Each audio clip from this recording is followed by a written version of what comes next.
Jai Hind, Jai Sivan defence academy, Tenkasi district, Kadainallur. SSC GD ஸ்டூடெண்ட்ஸுக்கு 2 வாரம் physical training கொடுத்ததுக்கு அப்புறம் முதல்ல நம்ம டைமிங் டெஸ்ட் எடுத்துக்கிறோம். இந்த timing test every week Monday ஆரம்பிக்கும். நீங்க 35 மினிட் அண்ட் அபோவ் இருந்தா கூட ஒன்லி 6 வீக்ல உங்களை 24 மினிட்டுக்குள்ள கொண்டு வரோம். 100%. நீங்க நம்ம அகாடமிக்கு வாங்க. எஸ்எஸ்சியா இருக்கட்டும், ஆர்மியா இருக்கட்டும், போலீஸா இருக்கட்டும், உங்களுக்கு 100% பிசிக்கல் கிளியர் பண்ணி உங்களை யூனிஃபார்ம் போட வைக்கிறோம். நம்ம சேனலை சப்ஸ்கிரைப் பண்ணாதவங்க மறக்காம சப்ஸ்கிரைப் பண்ணிக்கோங்க. ஜெய் ஹிந்த்.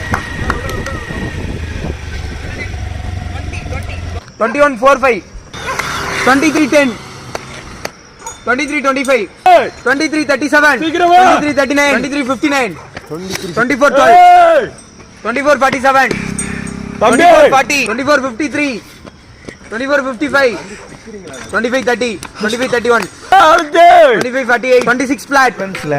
எந்த ஜாப் போகணும் அப்படின்னாலும் நம்ம அகாடமிக்கு வாங்க. 100% கிளியர் பண்ணி தரோம். ஜெய் ஹிந்த், ஜெய் சிவன்.